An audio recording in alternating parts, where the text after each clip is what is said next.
Pagsisihan kaya ni dating Pangulong Rodrigo Roa Duterte ang kanyang mga pinagsasabi nung siya ay mayor at saka nung siya ay naging presidente ng ating bansa.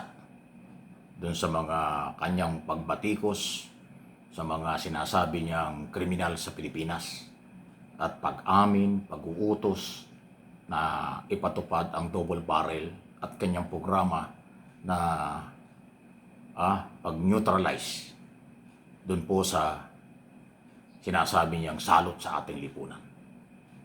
Mangyari kasi, kaya ko na itatanong ito, kasi po yung lahat ng kanyang mga statement ang ginamit ng prosecution doon sa pre-trial sa International Criminal Court ng pag-uutos, pagbibigay ng award, ng reward, pagpupromote at pangako na pardon sa mga pulis na kanyang ginamit at nagpagamit sa kanyang issue may kaugnayan sa war laban sa mga kriminal umano na paglabag sa karapatang pantao dahil ang batas ay hindi nasunod. Ang sinunod ng gobyerno ng panahong yon under Duterte ay ang shortcut na pamamaraan, sabi ng prosecution.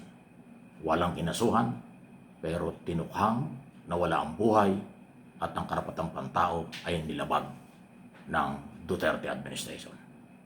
Hindi ho kasi pwedeng i-deny dahil on record ang kanyang mga sinabi. Katunayan, kung inyong magunita ang mga interview kay Attorney Nicholas Corpman, abogado ni Duterte, binabanata niya ang media. Bakit daw laging binabanata ng kanyang kliyente? Hindi naman banat yun eh. Hindi yata alam nitong abogadong ito na ang lahat ng sinasabi ng isang presidente ay policy.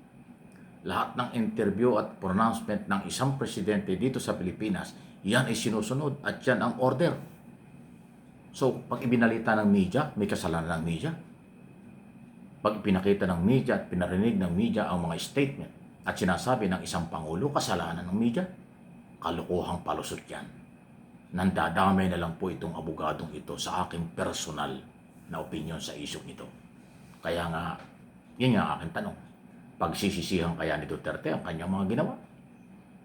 Dahil yun po ang naging ebidensya laban sa kanya sa crime against humanity na tinalakay sa pre-trial. At kung makumbinsi ang mga judges ng ICC, magtutuloy po ang paglilitis sa kanya at kanyang mga co-accused. Yun po yun eh.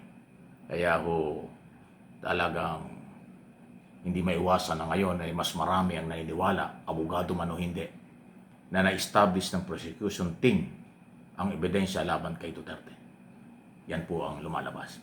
Pero ganun pa man, yung mga pro-Duterte naman, ang sinasabi nila yung pa rin. Walang jurisdiction ng ICC, hearsay, politika lang, paninira lang, walang ebidensya. Yun naman talaga ang kanilang argumento lang, wala nang iba. Pero siyempre, sa aktual na trial, kailangan dokumento, kailangan ebidensya, hindi general denial lang. Pag may akusasyon na may dokumento, dapat sagutin ng depensa sa magitan din ng dokumento. Ang problema, ang focus ngayon ng Defense Council ay ang media na siraan at ang gobyerno. Pati ang palasyo ng Malacanang, Office of the President, binabanata na ng abogado ni Duterte. Kasama nga ang media. Ano yun? Wala namang pakialam ang ICC sa internal problem sa Pilipinas. Di ba? Kaya lang sila nakaialam kasi ang Pilipino ay nagpunta ron at nagreklamo. Kaya dinidinig ang issue. Yun po yun. So, nakikita nyo yung mga galaw kung saan patungo ang depensa. Ang prosecution nakatutok sa ebidensya at pagpapatunay na merong nilabag na batas. Kaya nga crime against humanity ang kaso ni Duterte. Pero itong depensa ay mukhang baka kulang sa depensa. Kaya ang sinisilip ay ang Office of the President ng Philippine Government at mga lehitimong media sa Pilipinas. Kakaiba, ano ha? So, yun po yun.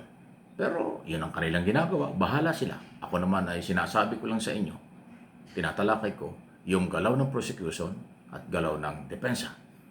Di ba? After all, ang ICC judges din po ang magde-decide dyan. Kung magkakaroon ng sapat na basihan at magkakaroon ng trial, dyan maiintindihan at ating maririnig pag nagkaroon ng paglilitis Meron ba talagang sapat na ebidensya o wala? At paano kukontrahin ng depensa ang sinasabi ng mga biktima at prosecution team? Kaabang-abang talaga yan. Pero ulitin ko po sa inyo, ang ICC ay samahan yan ng maraming mga bansa sa mundo. Ang ICC ay hindi sa Netherlands lang. Doon lang nakabase. Pero yan po ay pinapatakbo ng maraming mga bansa.